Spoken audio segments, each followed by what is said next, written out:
sobat-sobat KKS. Kembali lagi saya berkesempatan untuk mengambil bagian dalam kegiatan Safir Sharing Firman Tuhan edisi ke-24. Hari ini kita akan mengambil bacaan dari tanggal 5 Oktober 2025. Bacaan diambil dari Lukas 17 ayat ke-5 sampai dengan 10. Dalam bacaan Injil hari ini, Tuhan Yesus ingin mengajarkan dua hal yang penting mengenai iman dan ketaatan seorang hamba atau sikap seorang hamba. Mari kita lihat terlebih dahulu Lukas 17 ayat 5 dan 6 ya. Rasul-rasul meminta Tuhan Yesus menambahkan iman kepada mereka. Hal apakah yang membuat rasul-rasul merasa perlu meminta tambahan iman kepada Tuhan Yesus? Mungkin kita bisa lihat ayat sebelumnya. Lukas 17 ayat 1, Tuhan Yesus mengingatkan kepada murid-muridnya. Pertama, janganlah engkau yang menjadi penyebab orang berbuat dosa. Dan kedua, kalau seseorang telah menyesal atas dosanya dan kembali kepadamu, engkau harus mengampuninya. Menurut murid-muridnya, wah, ini bukan sesuatu masalah yang kecil. Butuh iman yang besar untuk melakukannya. Pertama, bagaimana kita bisa menjaga diri kita untuk tidak berbuat dosa, terlebih untuk tidak mengakibatkan orang lain berbuat dosa. Kemudian, ampunilah orang yang telah memohon ampun. Sekali, oke. Bagaimana kalau misalnya seseorang selalu menyakiti kita, kemudian kita harus mengampuni, kemudian menyakiti lagi. Karena kita telah mengenal firman Tuhan, kita tahu kita harus mengampuni.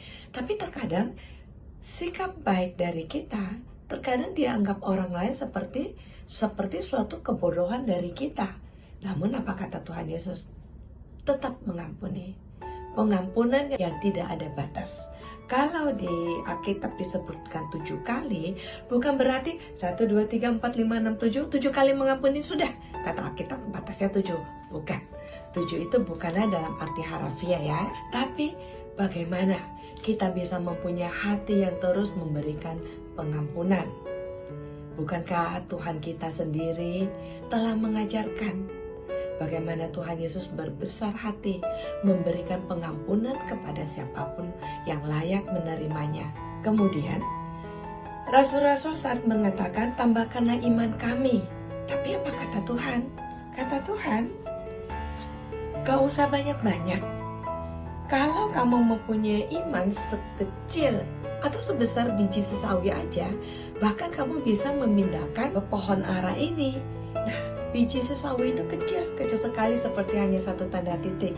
Jadi di kitab-kitab lama, orang Yahudi suka menggunakan perumpamaan biji sesawi untuk menggambarkan sesuatu yang sangat kecil.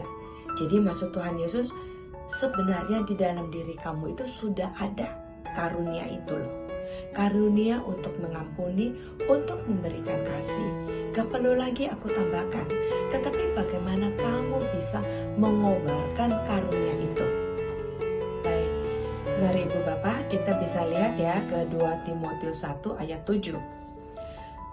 Sebab Allah memberikan kepada kita bukan roh ketakutan, melainkan roh yang membangkitkan kekuatan, kasih dan penguasaan diri. Berarti semua itu sudah ada di kita. Bagaimana kita bisa menguasai diri kita untuk tidak marah? Bagaimana kita menguasai diri kita untuk membangkitkan kekuatan kasih itu? Apabila kita belum merasakan kobar-kobaran yang penuh dengan kasih untuk memberikan pengampunan, dekatlah selalu kepada Tuhan kita. Biarlah rahmat Tuhan yang mengobarkan kita, rahmat Tuhan yang memberikan kekuatan bagi kita, sehingga dengan kasih karunia dari Tuhan tidak ada mustahil dan kita bisa melakukannya. Kemudian kita melihat lagi kepada subtema yang kedua, hamba. Bagaimana sikap seorang hamba? Seorang hamba yang akan selalu melakukan perbuatannya, melayani ya, satu perbuatan. Nah, antara iman dan perbuatan sungguh mempunyai hubungan yang sangat dekat. Sebab kita tahu iman tanpa perbuatan adalah mati.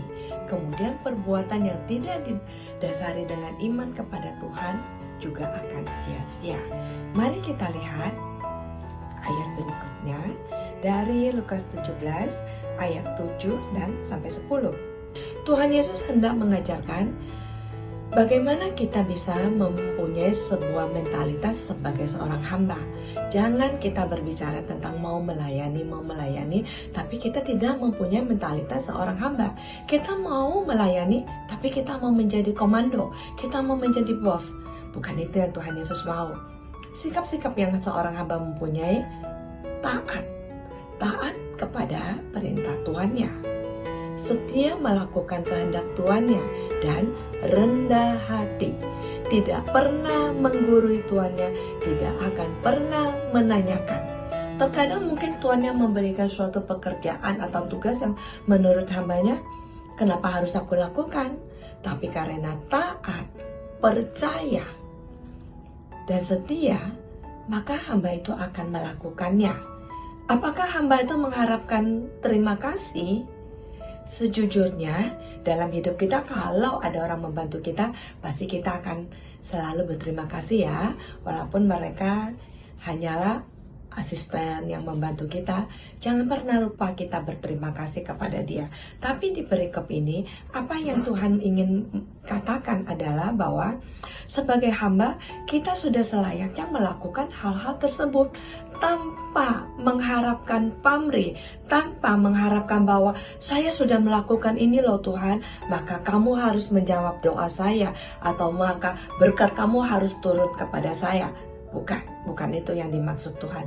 Kita melakukannya karena kita mempunyai hati seorang hamba, hati yang mau turut kepada kehendak Bapa, hati yang hanya mau bahwa segala yang kita lakukan adalah untuk memuliakan nama Tuhan, bukan untuk memuliakan nama kita, bukan bahwa kita yang akan dipuji, bahwa ternyata kita begitu hebatnya dalam melakukan sesuatu. Terima kasih Ibu Bapak semuanya.